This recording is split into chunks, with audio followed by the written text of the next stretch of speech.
There weren't things in school. All right, I just hit the recording thing, so go ahead. No, perfect.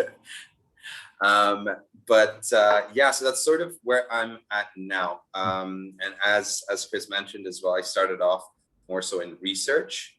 But if we go further back, growing up in Fujairah, it was watching and seeing.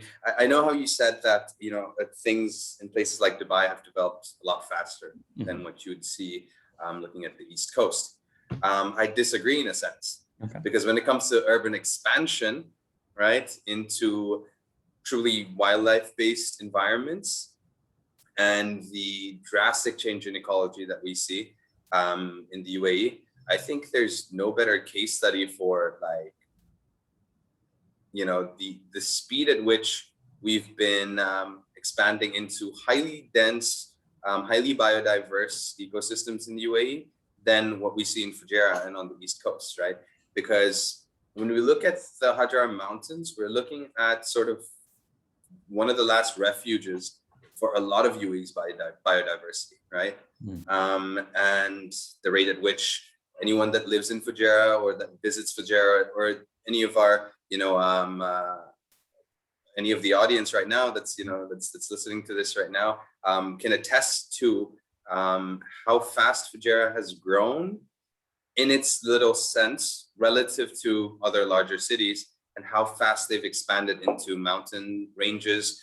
If you look at satellite images of Fujairah and you turn back the dial, right, and look at, Fujairah is incredible. It is.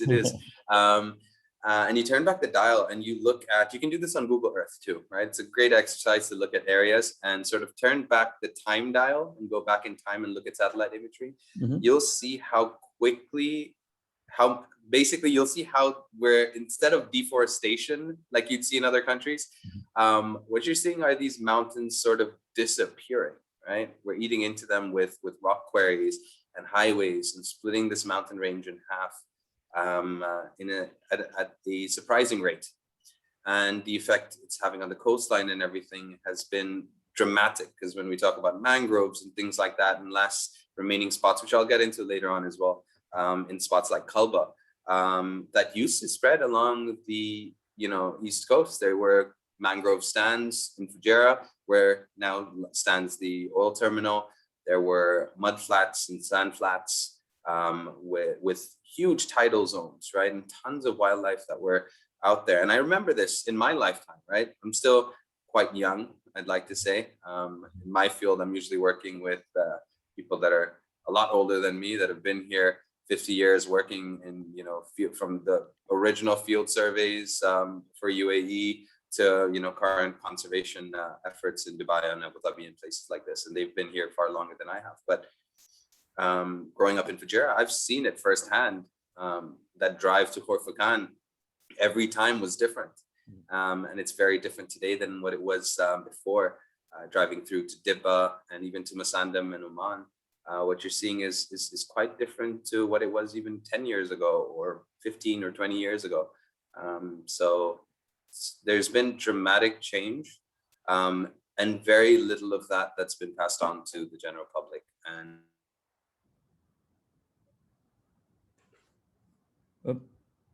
sorry, TK, I think we might have lost your, I'm not sure if the rest of you can still hear him. I can hear him. Okay, sorry, it might just be me. So I'm cool. No worries. Sorry. I guess, all right. So do you want to move through with questions? And I think we can. Yeah. So I actually want to start a little bit softer. I know you went right into it. Right. I know. Yeah. But I'm so for everyone else, I've spoken with Chris to sort of stop me when I go off on tangents, because I have a habit of doing that. But so yeah, we'll get moving on that. But yeah, so TK, I myself had experienced this. I grew up. I had about when I was little, 2 years where I was in Saudi. But you've grown up most of your life in Fujairah, and how has it been culturally for you? Sort of the shifts of seeing, you know, they had this sort of boom in development Mhm. that happened, I would say, in the 90s. I know Dubai went from something very small to very big, and in doing so, all the other Emirates sort of kind of wanted to catch up. How was that for you growing up as an expat, as well as, you know, going to school and I'm not quite sure if back then if English was just as prevalent, or if you needed to know Arabic in order to kind of make your way through. I mean, all right, awesome question. My family moved here in the 90s, right? Mhm. 1990 was when my dad came in, and then I came in 1992. Mhm. Sorry, 1993. Yeah. And I was 2 years old, and it was brand spanking new. Yeah. Fujairah had one road. The only thing, we stayed in a building called Sanyo Building, right? Mhm. Which was like the only building right by what was the Hilton, the Fujairah Hilton. Mhm. Classic building. It was there, you know. It was probably the first structure on the coast, Mhm. right? Which is, it's no longer is anymore. The Fujairah Hilton was sort of a mainstay in Fujairah that's now been knocked down and turned into a different hotel. But that's all there was. And then there was the Ghurfa Street. There was one main street running down Fujairah Mhm. with really nothing else. There weren't high rises. The tallest building was Sanyo Building, which was 6 floors tall, right? To do any sort of shopping or anything like that, you had to drive all the way out to Dubai, down the old road, which was like a 1.5 hour, 2 hour trip, right? In a sense. Other than basic groceries, there wasn't this, you know, there weren't that many people in Fujairah, and the old crowd of Fujairah can attest to this as well. Because if we have any Fujairians in, they'll tell you that it was everyone knows everyone. That's the good thing about Fujairah. Small town, and that small town feel, people know each other, right? So I grew up with that cultural aspect of it. Now, what I've seen in Fujairah now today is just like Dubai, there's a lot of short stay expats, right? Now, as expats, we are looking at the stuff from the inside out, but at the same time from the outside in, right? We all have our home countries that we go back and forth from. So there's this comparison point as well that we hold that not necessarily every Martin person has. And therefore it gives us some perspective that I feel when shared is of value as well. Which is something that comes up too. Like, I'm addressed as the Khaliji Sri Lanki, right? With a lot of my local friends, especially since I've shifted into education. It's been even more important in a sense, because the importance of young Emiratis learning of these values and seeing the difference that we see as expats too becomes super important, because to them, it's always been an ongoing development, right? At least the generations today, right? Have seen it as an ongoing development. Development is good. We are expanding the cities, we're building our suburbs, but something gets lost there. And that is the traditional practices, the connection with nature that they once had, that's been lost in the span of a generation or two, you know, as families have moved away from farming, fishing, and these traditional practices. Since the oil boom, right? It started long before this, right? So since the oil boom, and they've moved into cities, and they are working government jobs, or they're working regular jobs like everyone else living in these cities. And in the shortest span of time, a generation or two, we've lost this connection with what UAE used to be. And this is weird. And it is, I understand how strange it is for a local, for example, to hear this from me.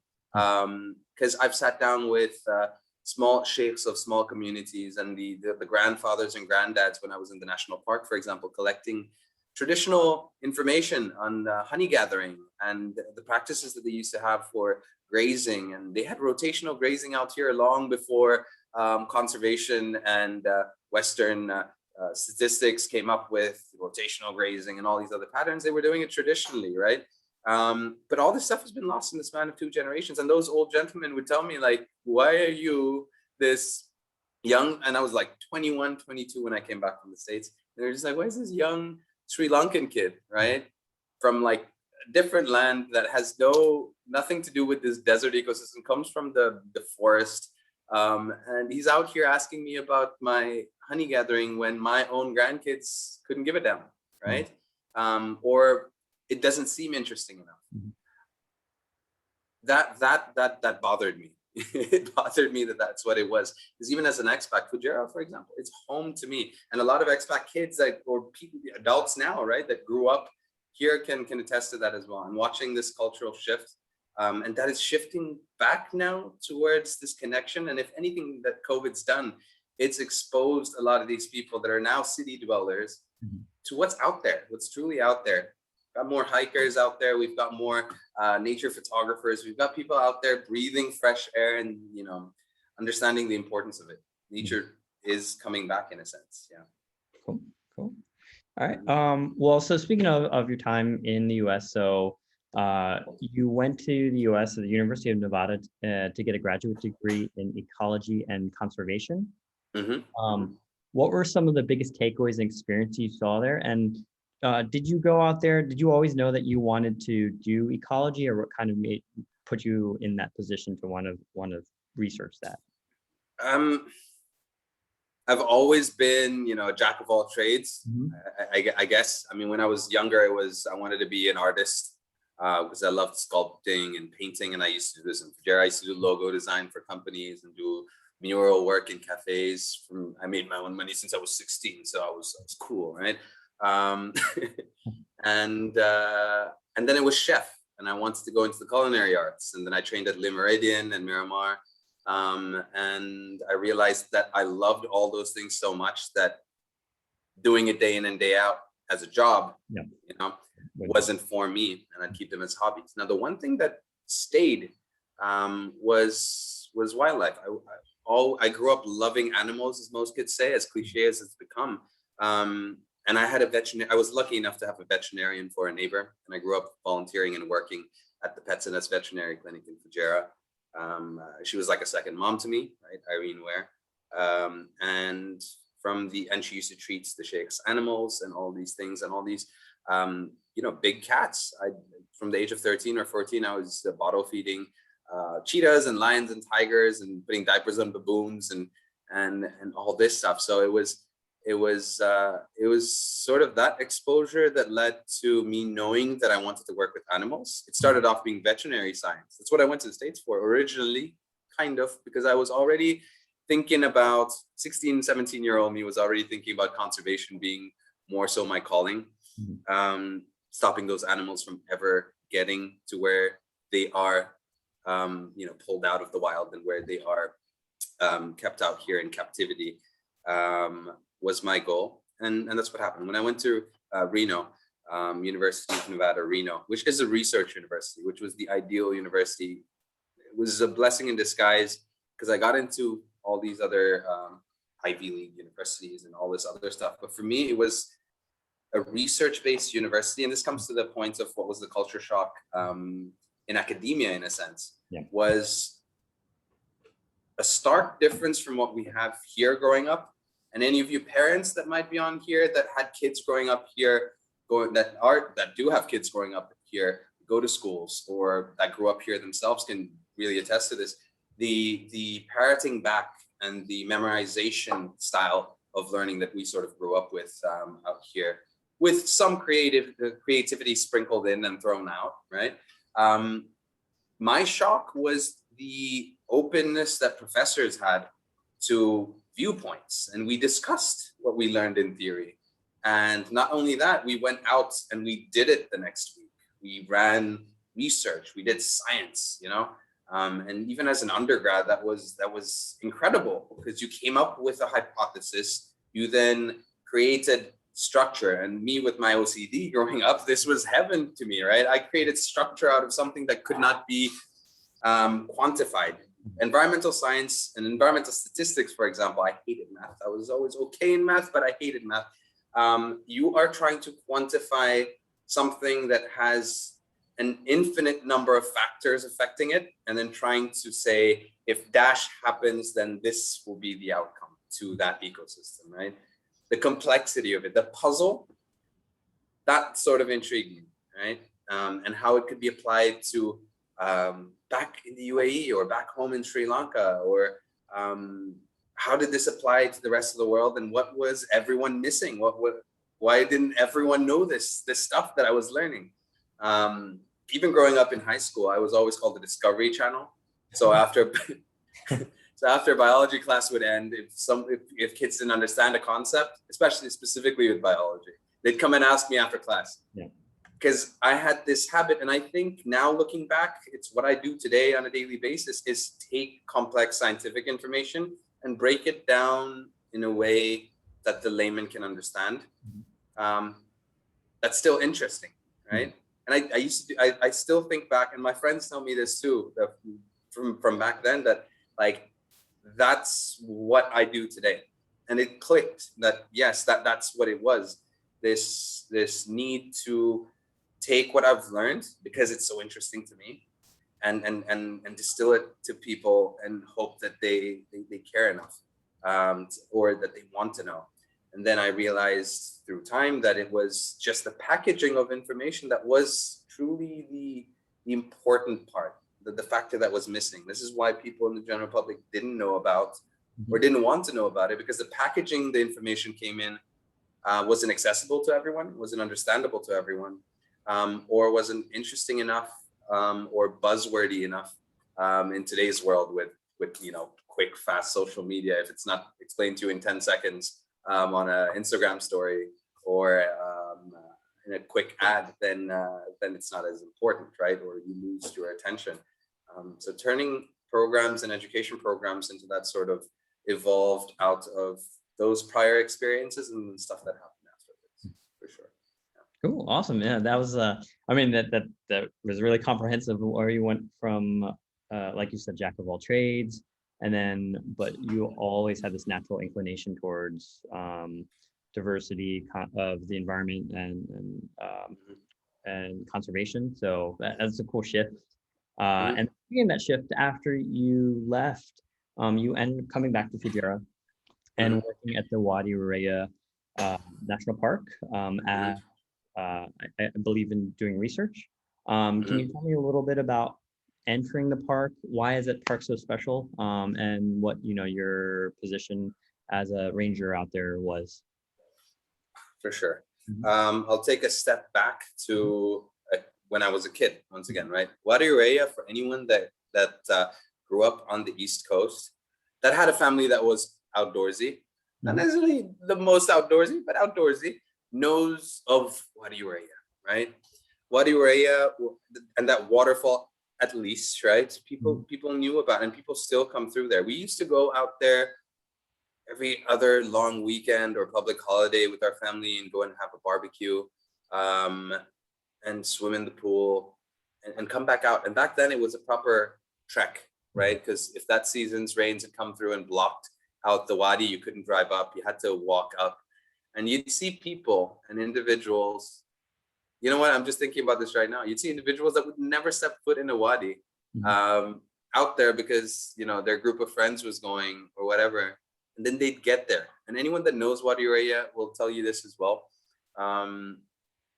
You make that turn from this like dry bed, wadi bed, and you see that green, see those plants, see the birds fluttering around in the giant pool, and this humble little waterfall. For anyone that comes from a tropical country, you wouldn't even call it a waterfall, right?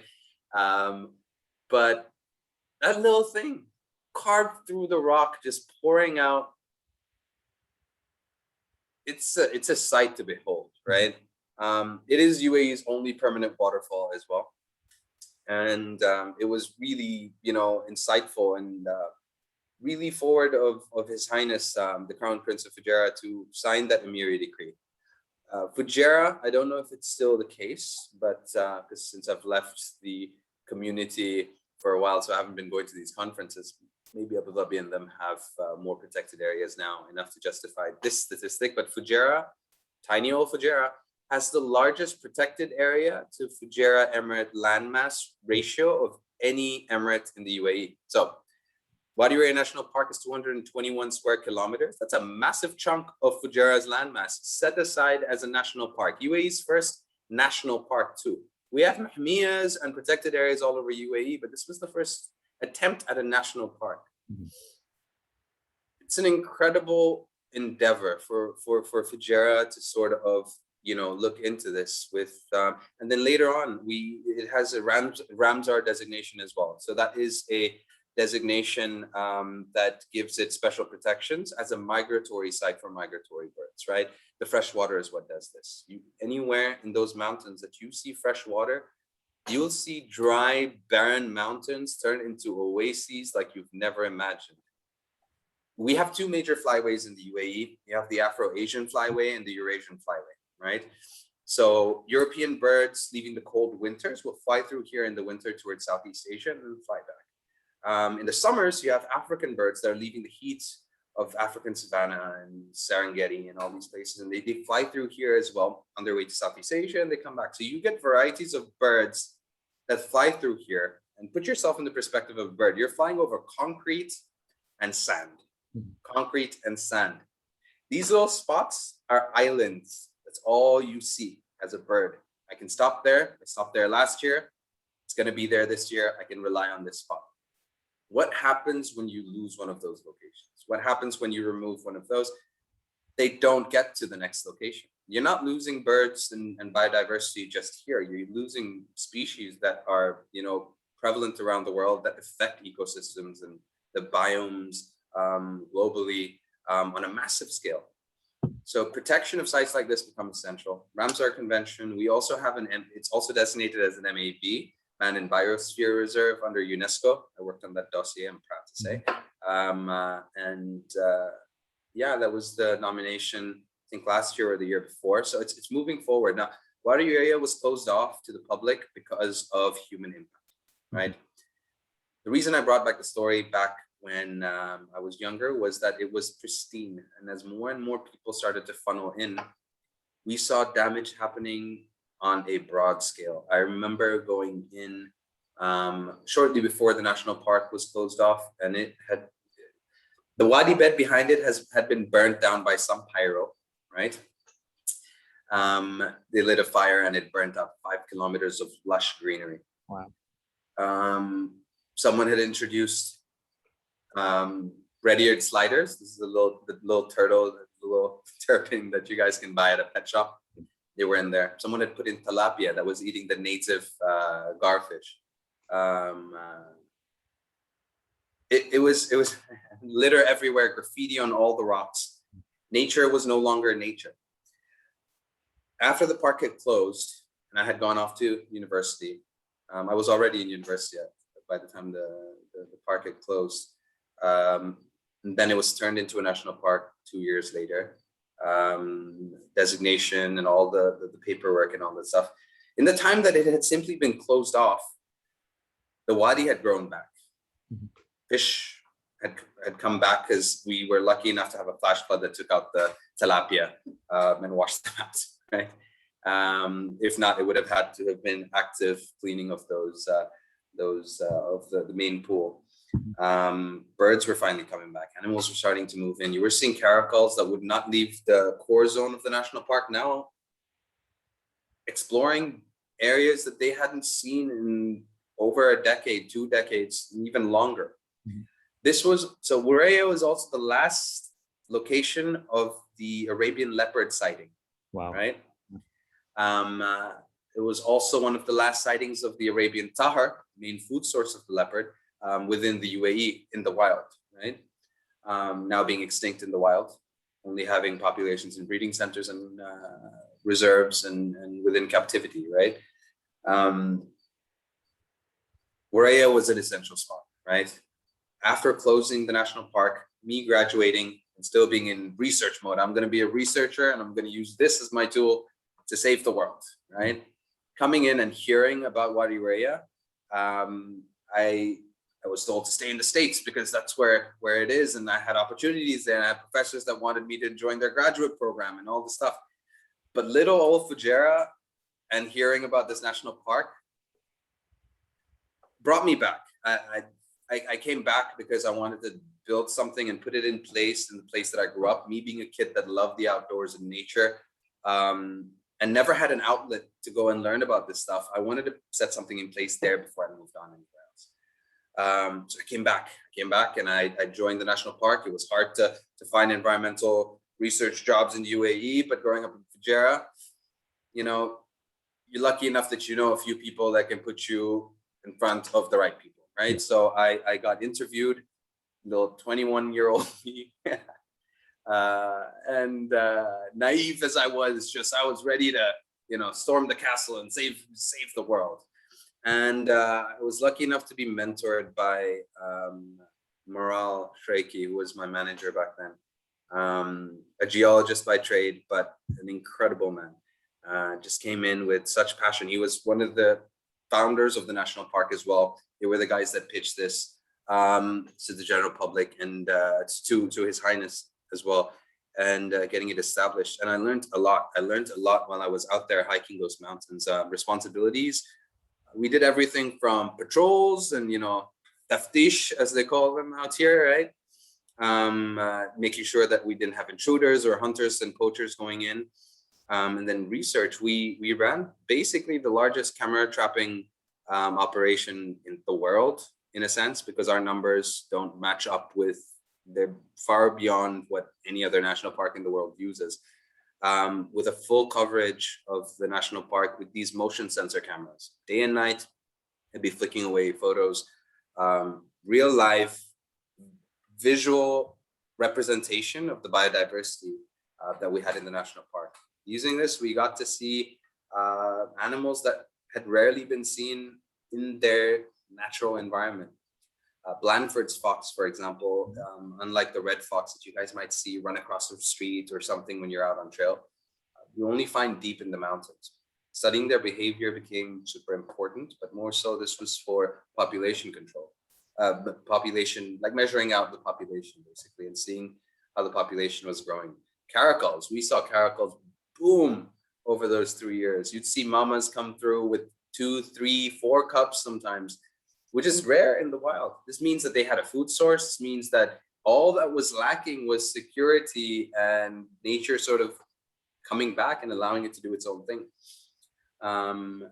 And we watched those cubs grow because they use the same routes day in and day out, like clockwork. And you'd watch this in the cameras that we'd go in every 6 months, hike out 30 kilometers, 40 kilometers, 2 night trips, and gather the SD cards manually, put new batteries in place, these guys back in, and then come out and then run through tens of thousands of photos, categorizing them and coming up. And you could see clear distinction on how nature was truly coming back.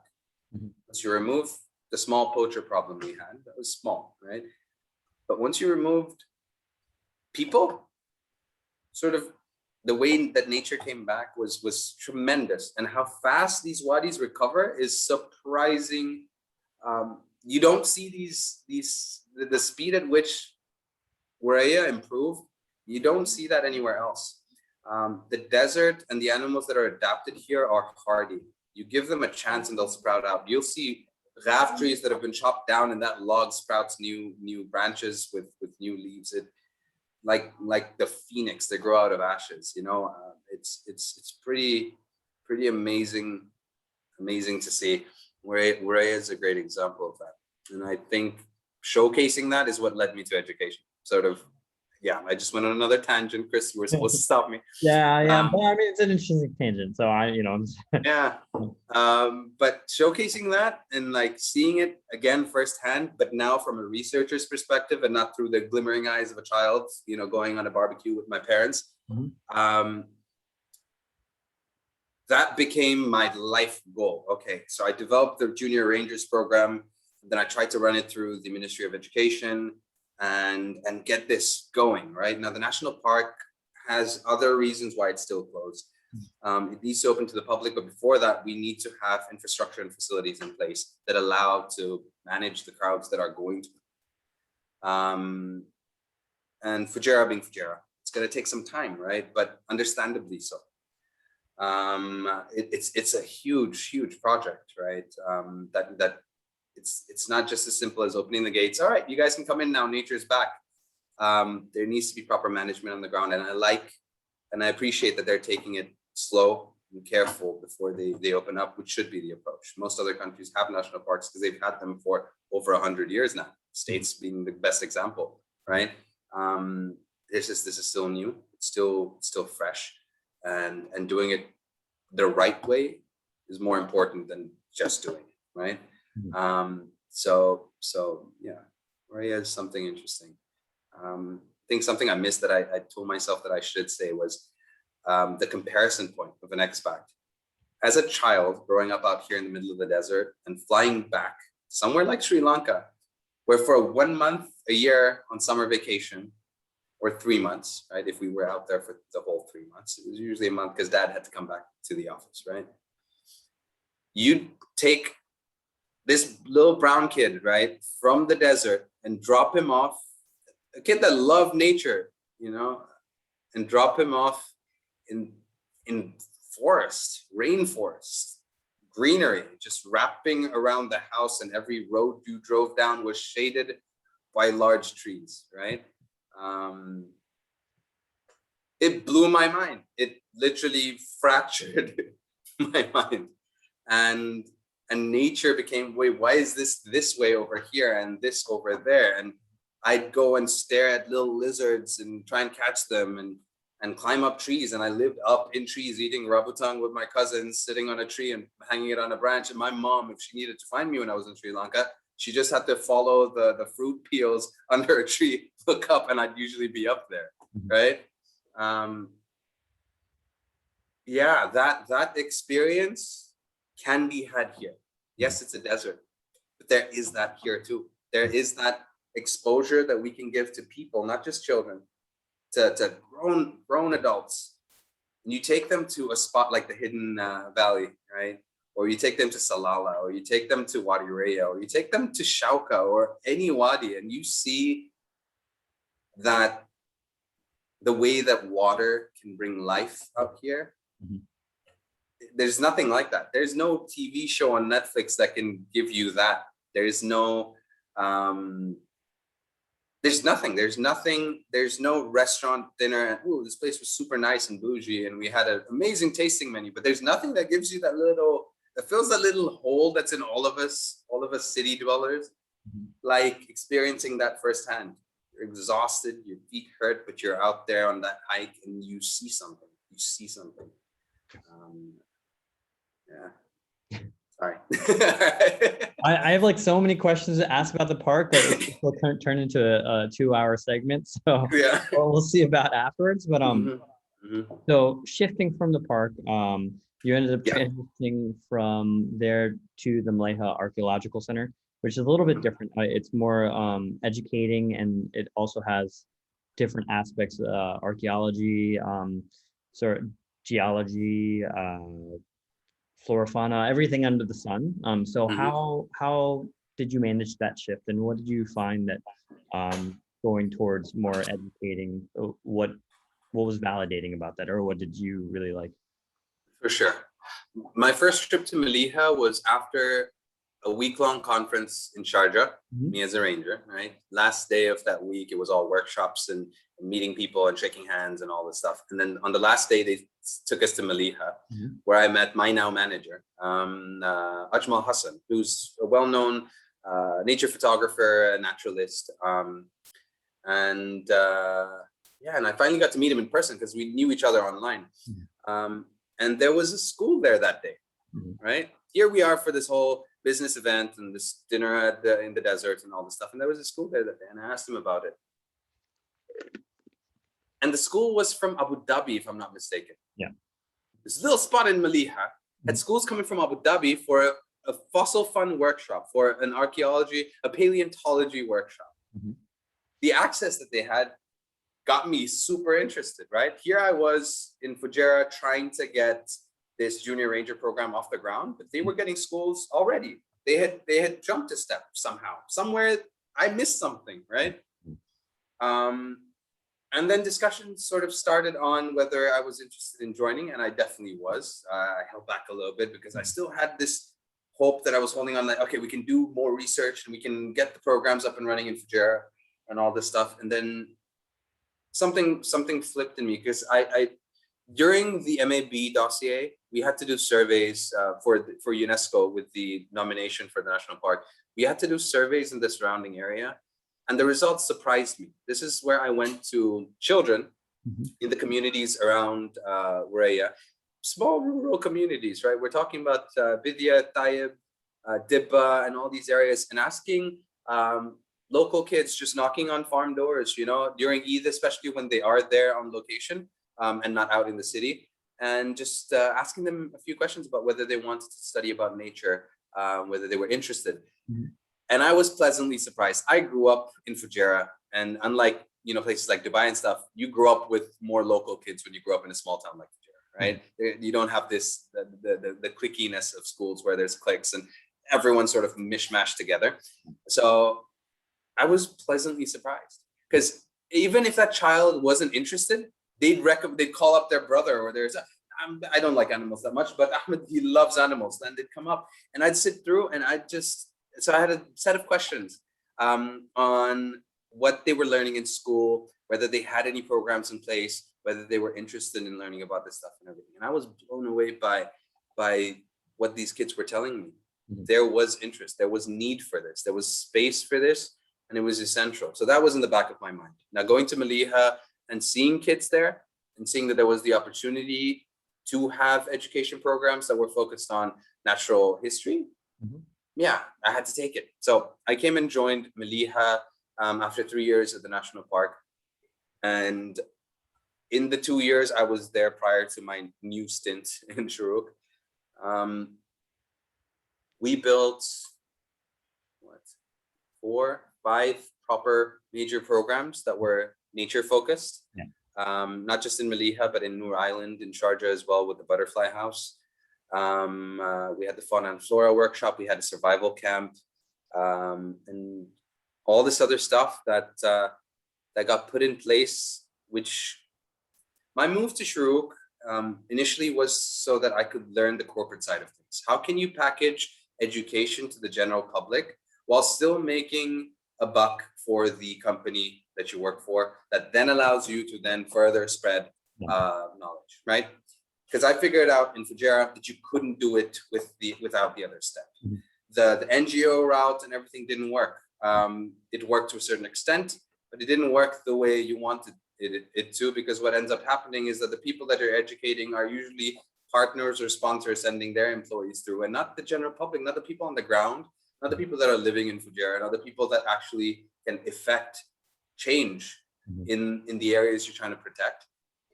So reaching out to schools sort of became my main goal. After building those programs in Mleiha and for Noor Island and with Shurooq, I knew I had to do more. I had to learn more on how I was doing this on a broader and broader scale, right? I know money sounds dark, like, oh, we're dirtying the waters, but it's an essential aspect of getting these sorts of programs out. So learning that route so that I could then come back out of it to run programs that were authentic, not the typical thing where you see all these organizations out there that are just running events and hikes and all sorts of other things and charging, you know, $1,000, $2,000 to send your kid out for 2 nights, and they're not really teaching them anything. And I've benchmarked a lot of these places. This is why I love Chris and them and what they're doing. And that's why we matched up when we met in Mleiha as well. This whole that true authentic enviro-educational experience, where it's not just a hike. Yes, you get to have adventure and explore and all this too, but you learn information that is guaranteed to be true, guaranteed to be scientific, right? Guaranteed to be useful in a sense as well. But most important, guaranteed to showcase what truly is out there, right? Knowledge that can be passed down and built upon, that can be exchanged and traded for free. Because yes, you may be paying for a hike that allows us to do this, but true enthusiasm in the way it's delivered, where you go above and beyond, yeah, there's nothing like that. I always say lessons can be taught in any classroom, but passion is infectious. There's nothing that gets me, and I might be in, we'll talk about my current position later, but I still love running tours because there's nothing like seeing a kid that goes, you see this, it's not a glint. Most people say, oh, they see stars in their eyes. No, it's the dumbest look. And we've all had it. It's the dumbest look where your eyes roll back and you're like, oh, wow, that's how it works. That moment of that's what that is, where you look like a goofball because you don't care about anything else. But that thought, that plant does that because of what? Whoa, that moment of starstruck awe in what nature has, and or what's just out there, is there's nothing like that. There's nothing like giving that to another person because you had it and then you go, ooh, I need to tell more people about this, and then you tell it to them. You see organizations that do it that way, where yes, it's structured in a corporate setting, but you have this as the core of it, where education is sort of the center of it, is something that needs to be spread in the UAE, and that should be the core approach to it. And that's why I love what ECC does. That's why I support you guys everywhere I go. It's nice to finally see people catching on to what's really important, and it's that, right? Yeah. Cool. Did I hit on the question, or did I miss? No, you definitely did. I'm actually going to interject and talk about. So some of the first facts that TK had taught me, I'll just spew them out because I always do on our hikes. Is he told us about summer or acacia, and those umbrella trees that have little spikes and tiny little leaves. And he told us about the what is called the camel line. And that's sort of the line around the tree where the camels or goats would sort of forage and then make this sort of mark along the tree. So that's one of the interesting facts. He told us about camels and how it is very important to this society. But there's one point where they had brought camels to Australia and they actually started importing them back to the country. So that was pretty neat fact. There's this thing called Calotropis procera, or Sodom's apple. It's an ornamental plant. It's really beautiful. You see it everywhere, but it's poisonous to animals that come by, and they can't graze on it. If you get the white milky sap on yourself, it can irritate your skin or cause issues with your eyes. But he would tell us about this one, I think it's a plain tiger butterfly moth that would eat it, and then after it would eat the leaves, then it would transform into the butterfly and then also get its poisonous traits of the plant. So that's super interesting fact about adaptation. What was the last thing I was going to say? The last thing is, so he was actually showing us around sort of the Fossil Rock area in Mleiha, and he talked about the sort of interesting how the red sands are there, and there's like a basin where water collects underneath, and a lot of that.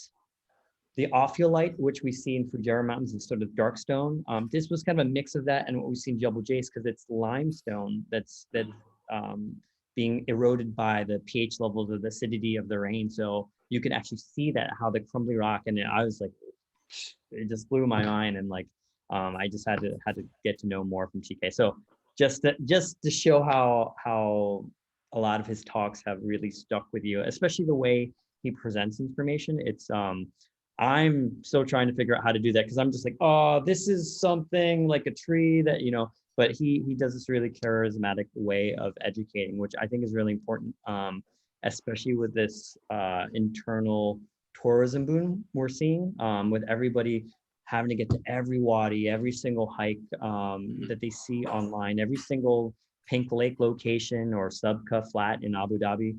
But are they looking to figure out how these areas got to the way they were, and how do we protect them? Or are they just trying to take a photo? So I think it's really important to take his approach, and I'm trying to adapt to that. So sorry, that's my brief tangent. No, exactly. No, you're spot on. You're spot on. There need to be more. See, if you ask anyone in a licensing office in any of the governments, especially on the East Coast, look at Ras Al Khaimah's Tourism Board, Fujairah, go and ask any of them about what COVID has done for tour operator licenses, right? Boom! Every person wants to, to run I saw it on Instagram, so I can probably do it. And they want to run hikes, they want to do adventure activities, they want to go out and do all this other stuff. But are they doing it with a conscience behind it? Are they doing it with you know, keeping in mind that they are going into areas that aren't new? Yeah, they might be new to them, right? I just heard about this new wadi. That wadi's been there for a long time. It's been, and that's why we find tons of archaeological sites on the East Coast as well, because people have lived these lands. There should be respect when you enter these wadis, not just for the nature, but for the importance of the wadis themselves. People have been able to survive out here long before highways, roads, electricity, and water, because there was water in the ground. That's another thing that yeah, 100%. We get 60% of UAE's rainfall on the East Coast, because that's where the rain falls. It's where all our Masafi water and Oasis and all the stuff gets pumped out of the ground as well, because we have the only rechargeable aquifer, not just in the UAE, but one of the only ones in the Gulf, right? That's rechargeable. That's not fossil water that's deep down, that doesn't get filled with rains every year. People moving through these wadis now like it's you know, willy-nilly, but there needs to be that same the mentality behind it, the culture behind hiking groups and entities, clubs, name it. The culture behind it should be coming from that place of you know, leaving it as it once was, right? So the zero carbon footprint, the zero leave no trace mentality needs to be there. Yeah. So with the general interview, I have two more questions, and then we'll open up to people. But before I go on, I think there was a question in the chat. There was a question about the person's early years educator, and they want to know how they can get little ones more interested in conservation. What has been your tactic, or what do you think? I love this question. I love this question. If you have, first of all, if you have any control, or you know, if you're close with your school's activity coordinator, that's step one. Right? Even if you don't like the person, befriend them, because I understand. Does this person work in a school, or? I believe so. Yeah, they're early years educator. Yeah. All right. Yeah. Befriend that person. You could hate their guts, but befriend them, because your kids matter more than anything else. You want to get them interested in this stuff, right? Befriend that person and then bring them my way, and I will change their minds, because what's necessary is to get them out of the classroom in a sense. And I understand what COVID's done for this. Now, this could be through e-learning, this could be through whatever it is. And that's what I was trying to build in place in Abu Dhabi as well, speaking about the aquarium. I built the curriculum for them, with the team, and developed it using the same conscience, right? The same idea of showcasing what this aquarium had. Now, it's an incredible project. When that place opens up, I can't really say too much about it, but I can tell you that there are 10 zones. That'll take you through the world, from UAE to frozen ocean that has, you know, animals from, you know, the North and South Pole, to the rainforest. It's got animals from rainforests around the world. It's not just fish. There are animals there as well. It's to one of the largest tanks in the world, with one of the longest tunnels in the world. It's I can't share more, right? But it is incredible. We created a short, free e-learning program that was sort of a teaser trailer to the main programs in place. But I think what you can do in a classroom could be as simple, and I'd like to get this person's email. I'll send them through activities, because I want to know the age group and all this stuff before I say anything. It could be as simple as Googling a concept that you might be teaching in class that week, and looking at activities that work to showcase that, because you cannot teach environmental science on any level without the interactiveness of an environment. You get what I mean? You can show videos, you can show all this stuff, but if they're not up and about, because this is how us as human beings have developed to experience nature, right? Through action, not through just looking, through action. And I've come to learn that's truly what you'll see. Kids that come in and they're like, I don't care about the tree and I don't care about the trash. So what if I throw the plastic bag out the window when the car is moving? So what if I leave that plastic bottle? So what if after the barbecue I leave this stuff around? you show them. There's tons of activities and activities that I've created. There's stuff that great educators from around the world have crowdsourced and put onto different sites that work really well in showcasing all these different concepts and all these different threats that nature faces in a manner that kids can understand. Adults as well. Some of these activities are great for adults to figure out, okay, I shouldn't throw that cigarette butt when I'm done with it, because that thing's gonna last over a decade, and that plastic bottle is gonna last over 50,000 years, and that glass bottle is gonna last over 100,000 years. Yeah, it's crazy when you look at numbers like that, and us as adults can understand those numbers, but kids go, okay, cool, that's longer than I'll be alive, so what, you know? Yeah, so there's ways to do that, and I think hands-on activities are sort of oh, cool, awesome. Let me just yeah, let me just screen grab this so I can save your email. Cool. All right. Yeah, I mean, there's tons of ways. There's tons of ways, but it's the activities and it's that hands-on approach, which was there in Mleiha before me as well, because a lot of the fossil fun workshops, you're teaching paleontology, sometimes to 5 to 6 year olds, right? How do you make fossils, which are interesting, but how do you explain fossils and fossilization out to kids? Mm-hmm. You break everything down to the bare essentials of what that sentence is, right? What is a fossil, right? Fossil is something that was once alive, that is now dead. Okay, cool. Usually kids are primed in school with great teachers that prime them before they come, so they're already aware. But then you catch them with little notes. All right, cool. Do fossils have to be animals only? Or can they be plants too? You go, animals. And you go, no, they can be plants. They can be plankton. They can even be bacteria. And you build on this. You build on it slowly and you bring them to, all right, so something dies and it floats to the bottom of the river. And then you see sand builds on top of it over time. You see the dust on dad's car every day. Imagine that over millions of years, just sand and dust landing on stuff. And millions of years later, under all that pressure and all that heat, all the little bones and all the little stuff gets replaced by minerals, and that turns to stone. So you can turn anything into something that's understandable to kids by using simple examples of everyday things. And that's where you put in the effort. That's where you put in the effort, where you come up with, all right, how do I explain photosynthesis? How do I explain blah? And the great thing now is we have the internet as well. It's great for you to come up with this as a brain exercise, as a teacher as well. It's a mental exercise, but there's tons of resources. You could just Google, how do you explain blah, blah, blah to 5 to 6 year olds, to dash year olds, 2 to 3 year olds. And there's always, 3 to 4 year olds. And there's always something that you can do. With younger kids, like 3 to 4 year olds that I can see, focus on colors, right? You want to teach biodiversity? Don't do it now. Sit them down and tell them, what are all the colors we see? So color diversity, right? We see all these different colors. What are all the different sounds we hear? All right, let's sit under this tree and look at all the little things that happen in this little microbiome. So on this tree, you can see ants living in it. Oh, wow, you see birds building nests. See all the different colors. There's browns, there's different browns, there's different greens. There's different plants that grow around the base of this tree because the water that this tree is pulling out allows those plants to grow. There's a whole ecosystem around this one thing. You build awe in that.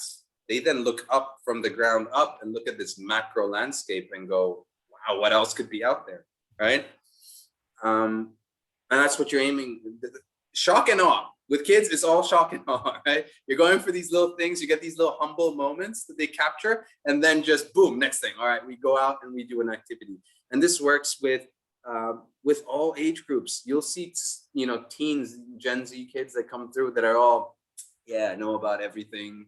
Life's, I've seen it on the gram. I've seen it on TikTok. Who are you to tell me? I got a guy on here that climbs, that was on Kilimanjaro last week. But have you done it, kid? Have you done it, right? So how do you get that kid to sort of absorb what he's experiencing in that moment? It's really difficult with kids these days to absorb what's happening in that moment without telling me about, because I see raised hands all the time. And it's not a question usually. It's them wanting to tell me what they saw online last week.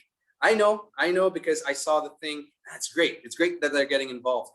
turn their statements into something that they can action in the moment there. Because usually those questions they're not questions. They're them telling, I saw on Nat Geo, or I saw on YouTube, or I saw on blah. You can utilize all of that knowledge that they have access to now, which is great. And look at it as that, right? That's something that you can then, you got them on the hook. You use that to sort of flip it back around to them learning something new that relates to that thing in situ. Like this could be in the field, this could be out in the, do this with the younger kids. If you have a football ground in your school, you don't have to get permission to go outside and into these other areas. Have them sit down and look into the grass. This is a dumb thing that I used to do as a kid that I understand the importance of now. I just sit there with a little patch of grass, and you could do this, get a little tape and put it out and make a little square. And they have to count all the little different bugs that you find in there. You'd be surprised. There's little tiny caterpillars, there's ants, there's little spiders, there's little stuff that's in this little patch of regular lawn grass. And that can be step one. There's so much you can do. I could go on a tangent about this for days, forget about 2 hours. Yeah, I'll definitely save your email, and I'll send through some of the activities in class that don't even require material. You don't even need paper or anything. You could print out a couple of these slides, laminate them, like trim them out and laminate these little cards. And there's tons of games that you can play with them, like build a tree out of people, right? You're the roots, so they stand, one's the trunk, and one's the leaves, and the others are blowing in the wind, the others are the roots. And then what do? All right, you explain to them, you are the roots, so you're sucking up water, so they make sounds. And then, all right, you're the leaves, and you're photosynthesizing, yum, yum, yum, making food. And what are you? The trunk, and you're nice and strong, so you're right. So you do. there's so much. There's some of these activities that are so simple that I found online that teachers abuse, but they're ingenious in their simplicity, because that's all it takes for kids to sort of get involved. Yeah. Anyway, like I said, I could go on for days. So I'm gonna have two more questions. And I'll cut it 5 minutes each, just so you know. I'll be I just saw the time. Oh, next question. But yeah. The first question I want to ask was, can you tell us about your experience at the National Aquarium, sort of creating an education program for them, jumping into sort of a study of fish. I keep forgetting it's ichthyology. Yeah. Ichthyology. Yeah. And having to learn that, especially with all, like you said, all the different geolocational like species, and then how you presented it so it could be transferable to guides and instructors at the aquarium. For sure. So you guys might be starting to figure out that each of my moves has had a reason behind it, right? Like logically thought out before, and then boom, okay, cool. This isn't what I expected, but I'm learning more. With Abu Dhabi, it was finally getting to train educators, right? It was my first proper managerial role in a sense, but then developing the programs was one. I knew how to do this by this point, right? Building the programs, I had never done it to this level, to this. So the programs I built there were, I can say I'm proud of, and I look at all my old stuff and I go like, that was nonsense, right? Because they're bulletproof. I could hand that manual to a monkey and they could run the program, because they could then use it to learn. Yeah, they could use it to learn ichthyology, just like this monkey did, because I'm a herpetologist. I studied reptiles and amphibians. That was my main specialization. Mammals I'm good with, birds a little less, but fish, this guy, no. I mean, I know that I like salmon and tilapia, right? And other than some Nat Geo documentaries, but Mleiha had given me practice in that, because I learned archaeology and astronomy in the span of months, right? To the point that I could teach basic lessons, and then over the 3 years I was there, I could speak with an astronomer and actually keep up, which was nice. So ichthyology, I was sure that I could do this as well. So I studied ichthyology and I designed the programs so training the teachers, training the educators, those programs to sort of work for me. If they worked for me, they should work for someone else that knows nothing about fish, right? And then I went even deeper. All right, some of the applicants that are coming in are great with customer service, have education backgrounds, but don't have any biology, nothing. So, all right, cool. Bio 101. I create that and build that into the training program. There's so much that goes into the structure and building up those training manuals that I got to master and sort of come around and troubleshoot and build on. Because we had some people that had ichthyology backgrounds that were coming in as educators, but had no customer service backgrounds, had no customer interaction backgrounds. And then I keep using the word customer, but if you're an educator, you could be the greatest scientist in the world. You could be the greatest astronomer, the greatest ichthyologist, the greatest whatever. But if you have no practice with speaking to the general public on a regular basis, you have that, it's worth nothing to me, right? It's worth nothing to me right now as a person that hires people to teach, or that is building destinations that are educational facilities. It does nothing for me. You could have the greatest PhDs, you could have a set list of PhDs on your resume, but for me, what I see and look for in an educator is someone that's willing to learn. For one, I would rather have someone that knows how to speak to people and then teach them the science, because they will better be able to transfer that knowledge. Because first of all, they have fresh mental state on how they learned the information that they can then transfer, right? Because they were laymen just yesterday, right?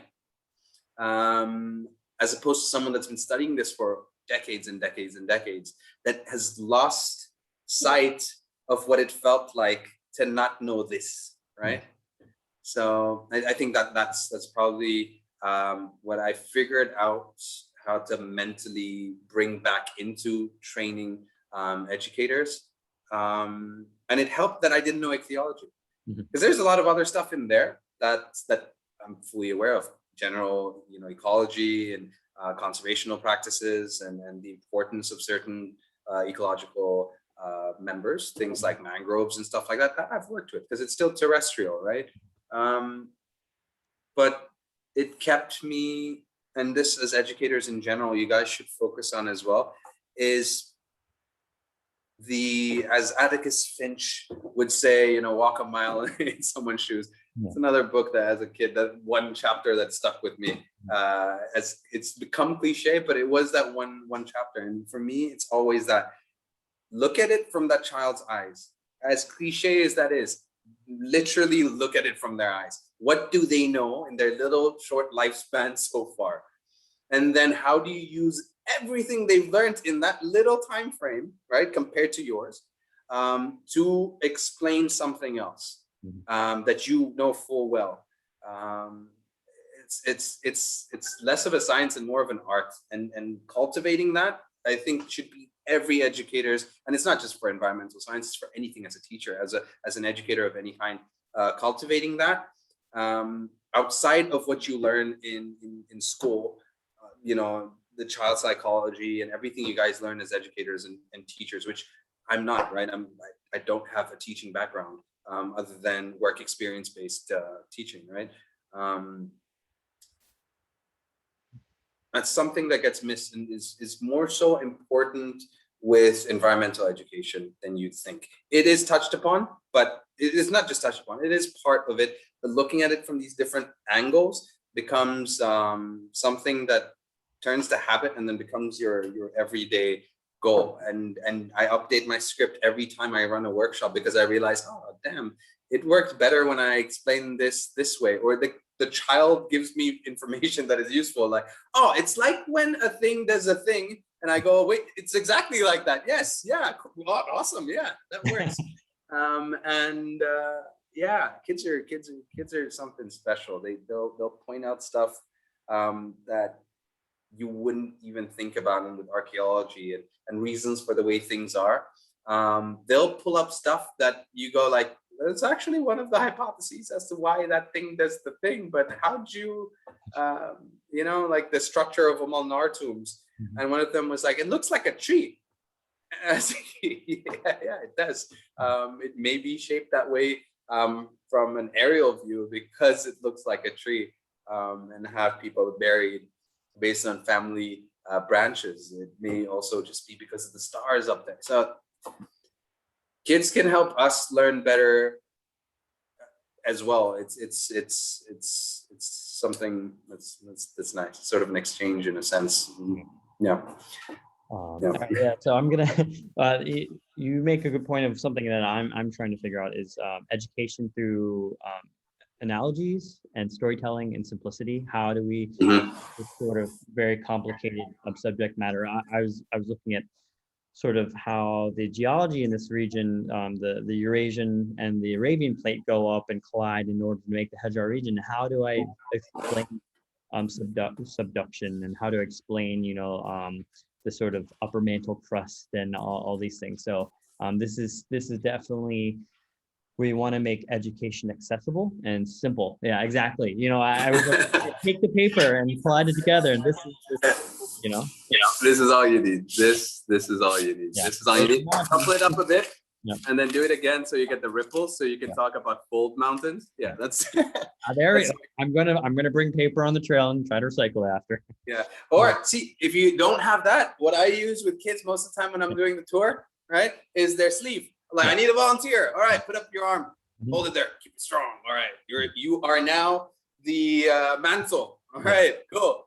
We got the crust right on top. That's how good the crust technically is. It's as thin as a piece of cloth, And then you go like, all right, if I crumple it up, what happens? Oh, those are mountains. Do we get one bump? No, we get a bunch of bumps, right? So those are the little ripples. So Mleiha and Faya Mountain, those are the little fold mountains. And then we have the Hajar Mountains.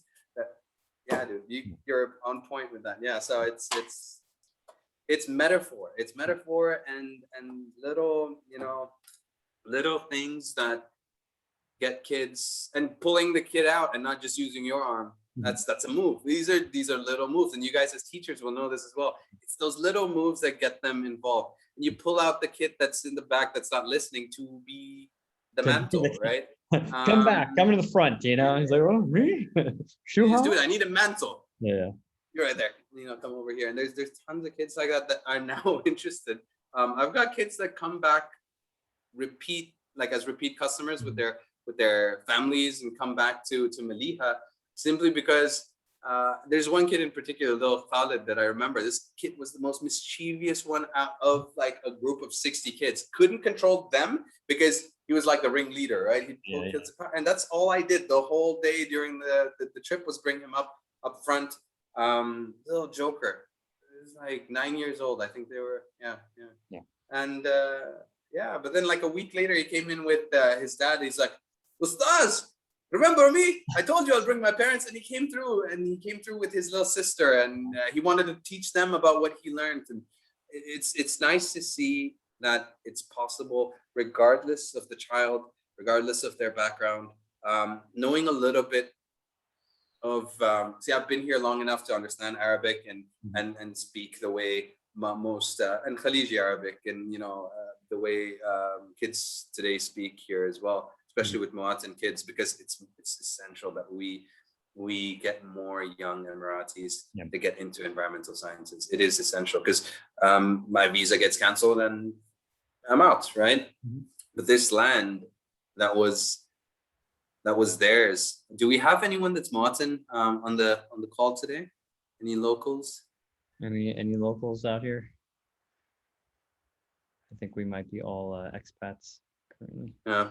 Okay. It's something that I've been working on throughout my career. I'm proud to say that I've got a few interns that now work for EAD, that were trained by me, at least early on in their careers, along with the few that I'm working with now, working at Shurooq as the assistant head of tourism and project development. I've got a couple of young educators now that I'm really happy to say, seeing, and especially young female local girls, like these young ladies are killing it. They're killing it. they're so like they're so enthusiastic to sort of spread what they've learned in environmental science, and happy to do so and ready to make changes. And you know, it's nice to say. I get emotional talking about stuff like this because yes, I might be an expat, but I grew up here. This place is important to me, especially the East Coast. And it's the environment that's important to me. It's that ecosystem, the little escape. I used to climb up those mountains, get out of school, after school activities, and then across the street from St. Mary's Catholic High School in Fujairah, right, was this huge mountain. We had the fire department called on us once because we were climbing up this thing every day after the after school activities, and seeing who could get higher up this mountain. And then one day, one of the sisters saw us up there and thought we were stuck, and we played it off like we were stuck because we didn't want to get in trouble. There were 2 fire engines and 3 ambulances with 10 kids up there. We got blasted and we got suspended for climbing a mountain. It's Been suspended for less interesting stories. Yeah.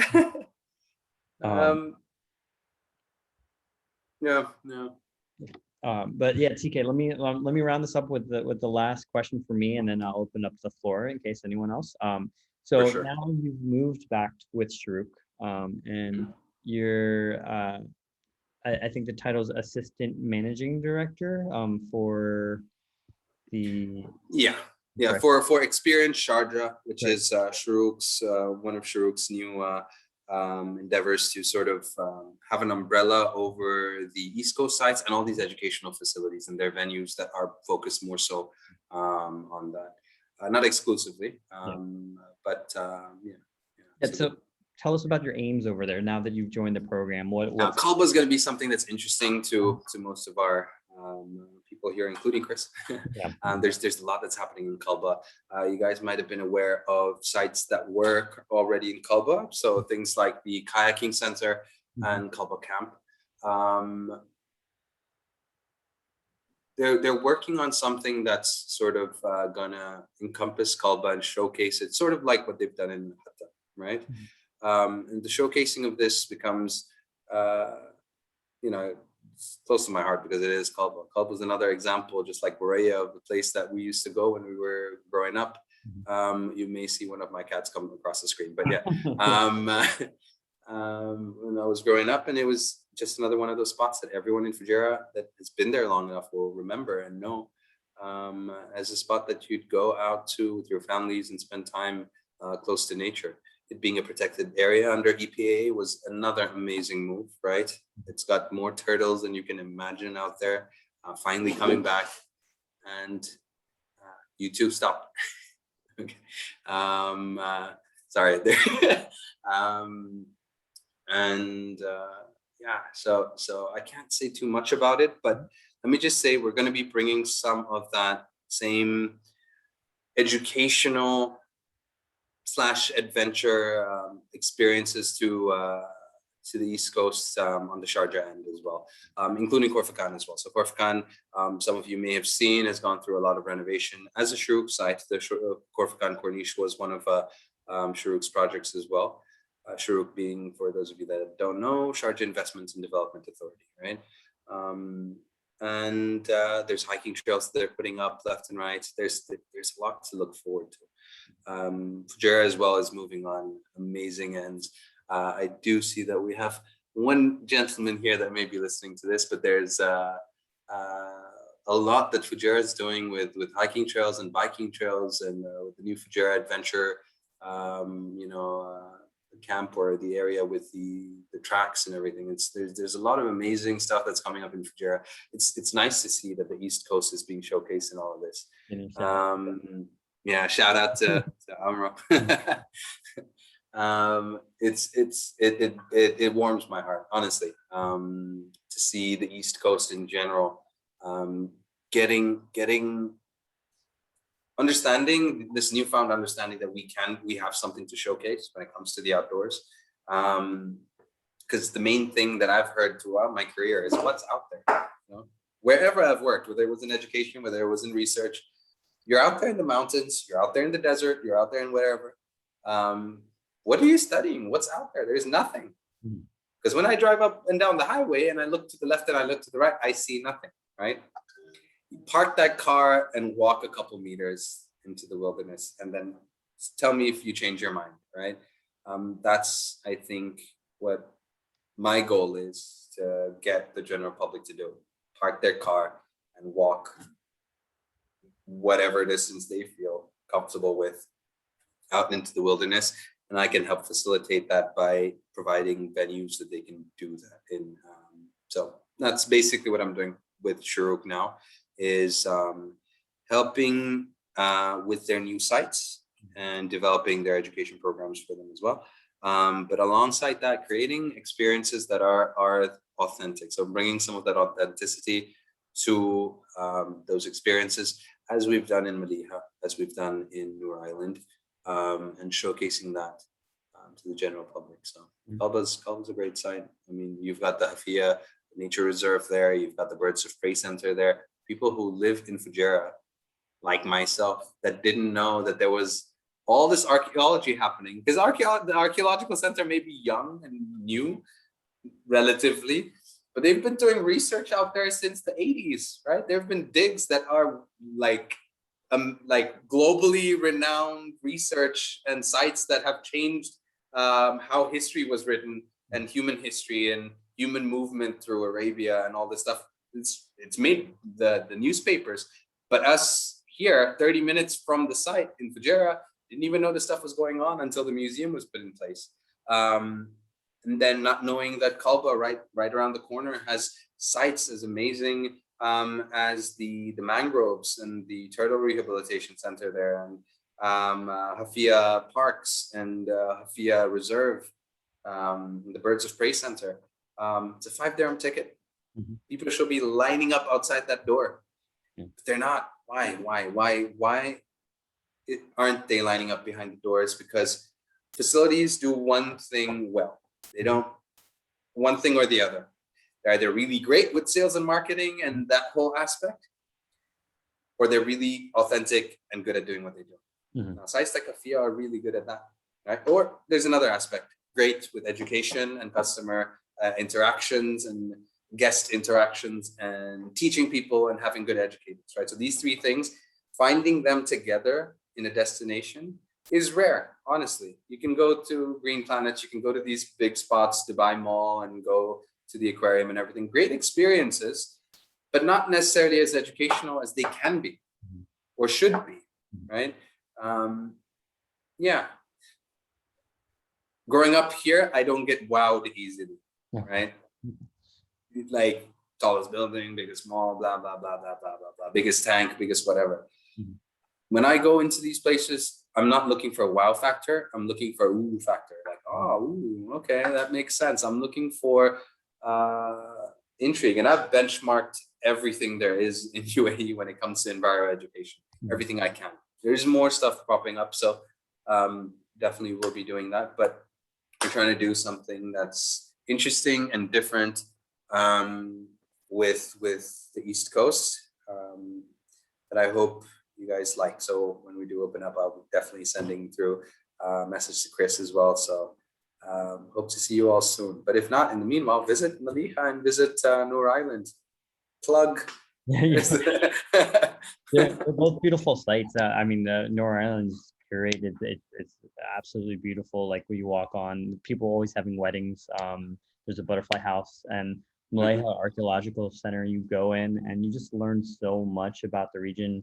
It's accessible. They've got the farm. They've got it's right over at it's Jebel Faya, those mountains, right? Or the yeah. So it's amazing. So if you guys have, you should definitely stop by and see it. Oh, and there's the geology center as well that they opened up in Buhais, so Jebel Buhais, which is the today. Oh my God, it was amazing. Like, oh, I'm sorry, so they had this the you know how you said when you teach it and then show it. So they showed like this would happen after millions of years when it goes together, and then they showed the animals and how they died and they turned to limestone, and then picture where they go ophiolite.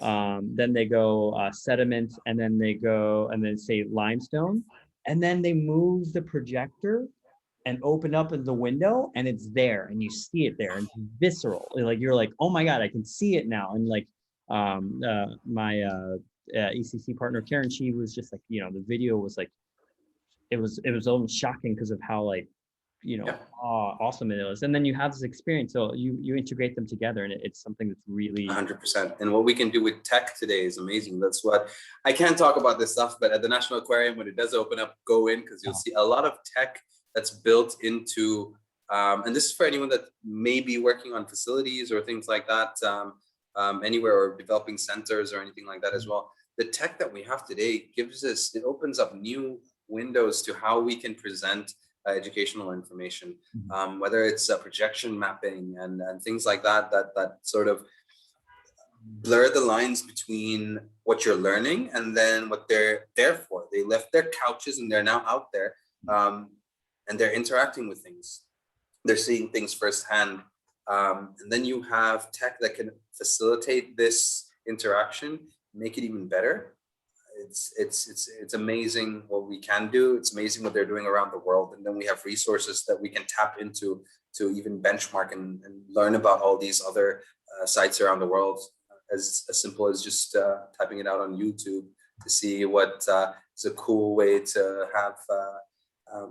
I can give you an example because it's there in a couple of aquariums. You have your child color in a fish. It then gets scanned and then gets shot out onto a projected wall that is your child's fish. You can interact with this fish in some aquariums where it has projection mapping and tracking, so you can have, it's as simple as connecting a Kinect like you'd have on your Xbox, right? Where you have these Xbox games. The child goes in and interacts with this fish. And if you have information with this as well, if you add aspects like, you know, interesting facts, if you add things like that to that activity, they then learn while they're interacting with this cartoon fish that they scribbled down and colored themselves. We did something low tech in Noor Island that I can talk about because it's already there. There's a coloring activity, but it's got information on butterflies on it. So as they color, they learn about, you know, the life cycle of a butterfly or something as simple as that. You can integrate that into a classroom where you not only just have the, you know, caterpillar, egg, you know, pupa, and a butterfly. They get to color it in, and they get to color in the name. So the spelling of it, they get to color it out, right? Color and fill in that letter, and then put it in order. So you snip it out, and then you put it in order. There's just so much of it. You can go as high tech or as low tech as you want, teaching kids environmental science, teaching the general public environmental science. It's, like I said, it's an art form that you can just practice your hand at. You get steadier and steadier as you go. Like you were saying, Chris, you're still practicing on, you know, the delivery of the stuff when you're giving speeches. Don't fret, dude. You're doing an amazing job. You guys at ECC, all of you that might be on this call, just like support these guys, because honestly, they are doing God's work in a sense. It's really amazing what they do. So yeah. Cool. So I want to open up the floor to anybody here. Does anyone have any questions? You can type it into the chat, or you can unmute your mic. Is there anyone? Because if not, I have tons more questions that I guess we'll be here all night. So does anyone have any specific questions they'd like to ask?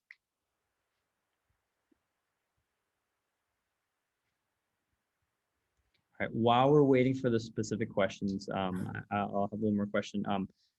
How would you recommend teaching conservation to sort of the two different crowds?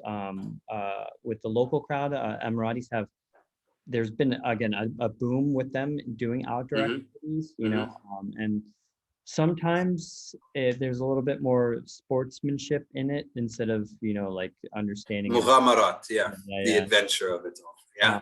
And then before I do that, before you move on, and then there's also the expat community who's come in, they're transient, they're like, oh, I can't travel, so I'm going to go to this wadi that has water and walk around, but they're also not sort of protecting these spaces well. So what would you recommend for both of them? With Emiratis, the adventure aspect, yeah, you can utilize that as well, right? You can use that create that adventurous feel to it and drop little nuggets of knowledge, right? And what that knowledge is you need to practice this and practice taking traditional practices, educate yourself on traditional practices and the history of these things and the importance of these plants and traditional uses of plants, because that is your vehicle. Think of it as your vector for transferring scientific knowledge, right? So, for example, the importance of raf. Why is it UAE's national tree? Could be as simple as listing the uses that it used to have. Traditional dishes that most of young locals today don't know about. For example, raf leaves were used to make a rice dish for centuries, right? I forget the name of it, for centuries.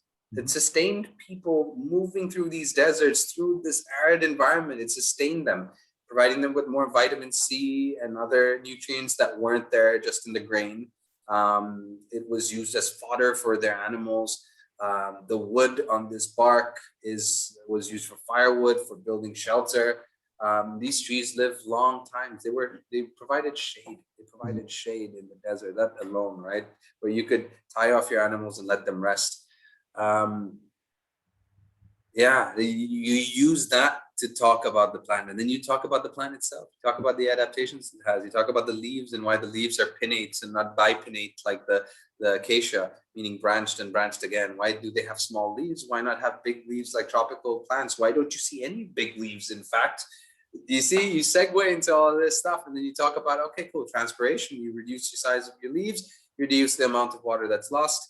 In fact, you think about it, you see in Europe and stuff like that, they drop their leaves in the winter. Out here, they drop in the summer so they can protect the water that they have. You use traditional practices, culture, history, and tradition as your vehicle for transferring ecological knowledge, right? That's so. If we shift that again, so like you said, with plants and leaves, they're smaller in order to keep water adaptation or water retention. And then you can also say animals out here. The Arabian hyena, the Arabian wolf, they're all smaller in size to help with that sort of water retention. So that jerboas don't drink water, for example. They get all their water from the food that they eat, and they don't pee. They pee crystals because their bladder is so efficient at reabsorbing water that they pee crystals. That's how efficient they are. They keep all that water in.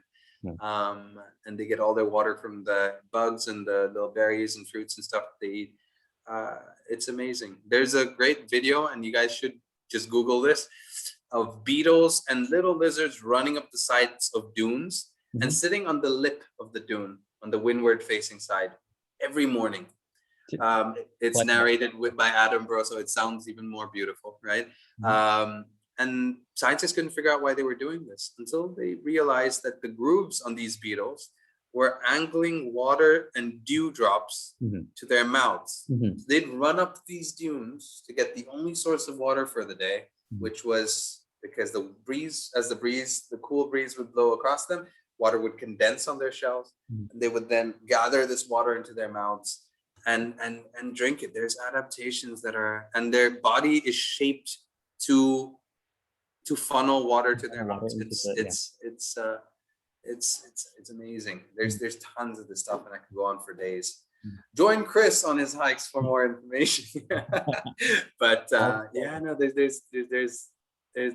a lot there. There's so much. I could go on for days. Do we have any questions? No, I think everybody questioned out. Okay.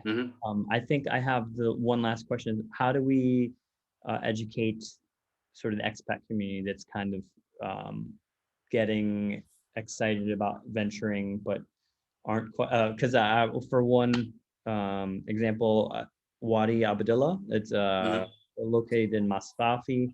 It's become a very popular place for hiking because of its water trails, but then you see tons of people bringing trash. You see people with nets, they're fishing the gar. You see like 100 people at once going out, and there's just like one little cove, and they're having like kickboxing matches. So how do we I heard about that. how do we inform people to sort of treat these places more delicately, or understanding that we need to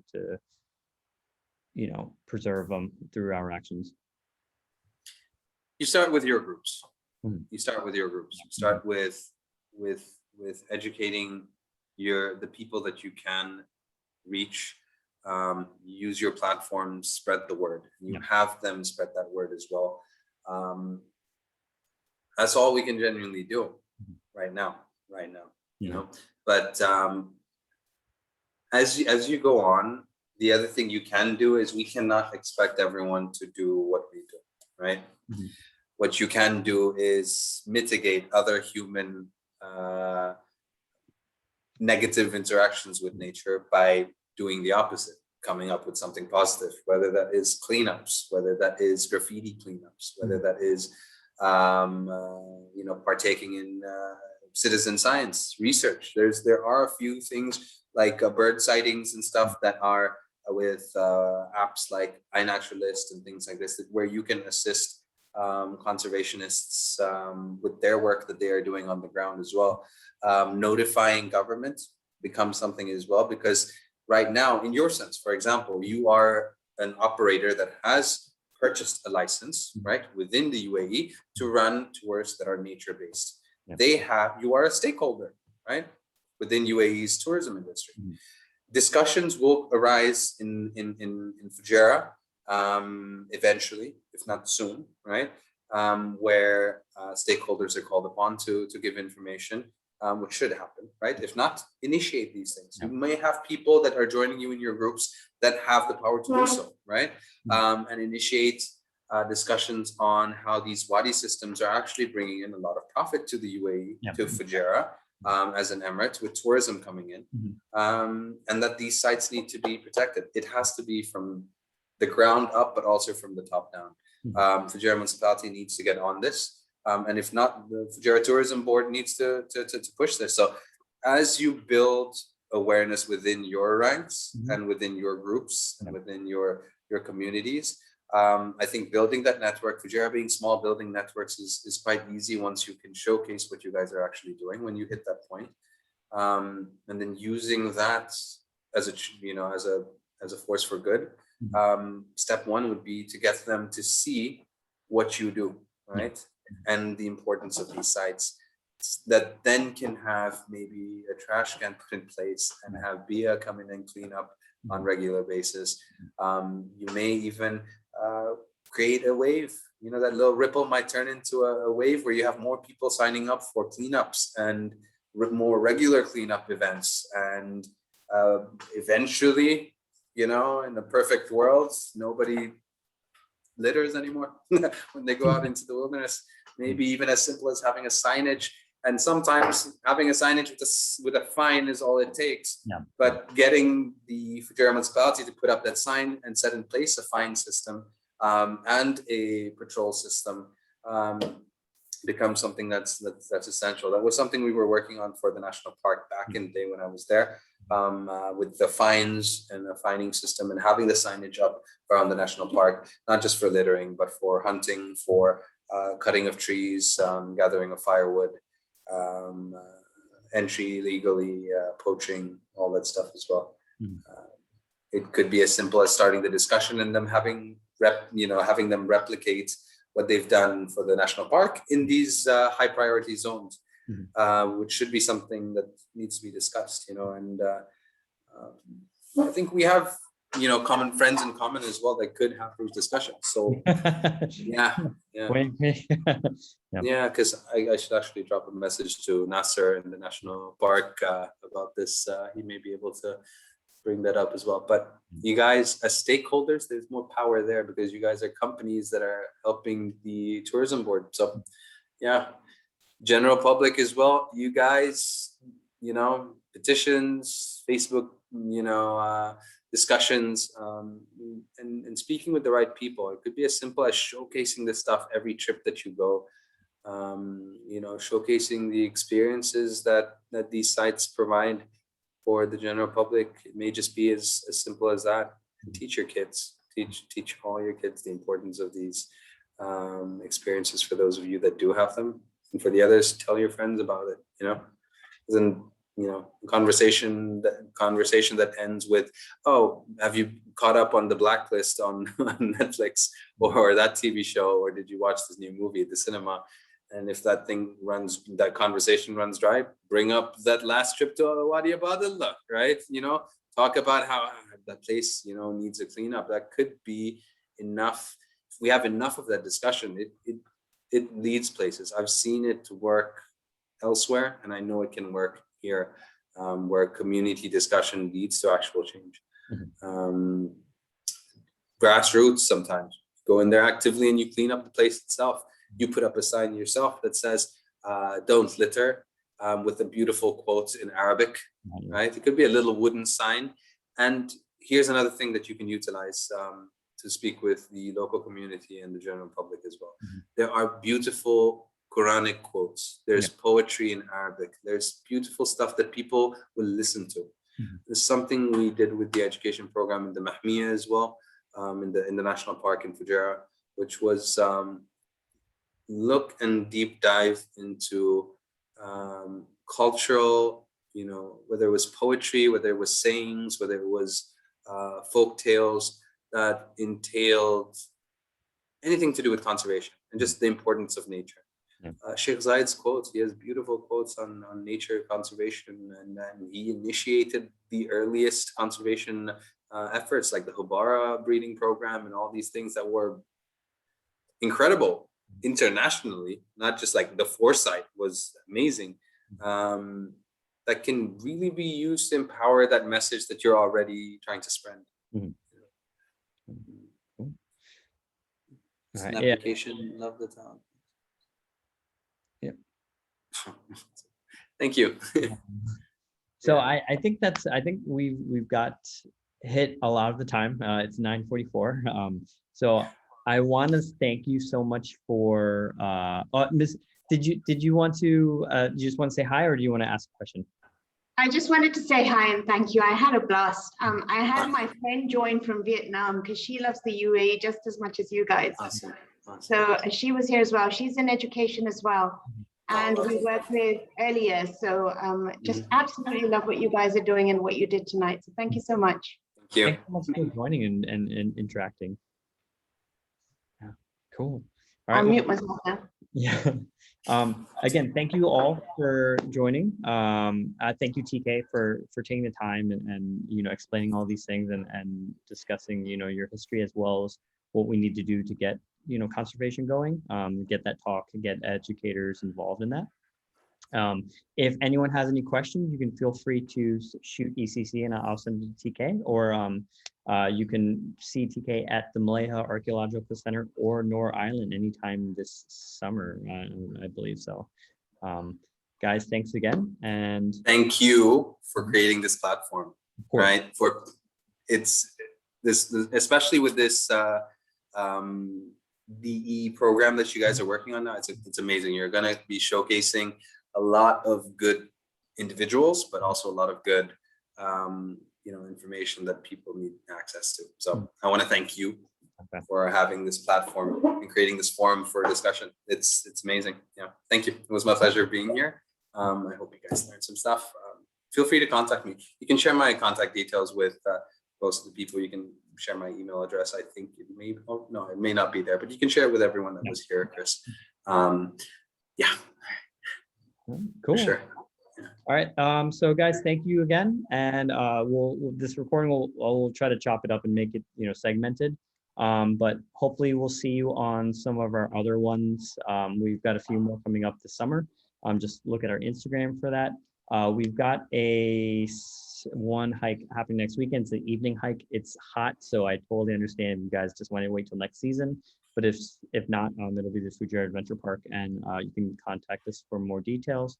Other than that, look out for our speaker series, and hopefully, we'll be bringing some more content with TK and the stuff he's doing in the future as well. So cool.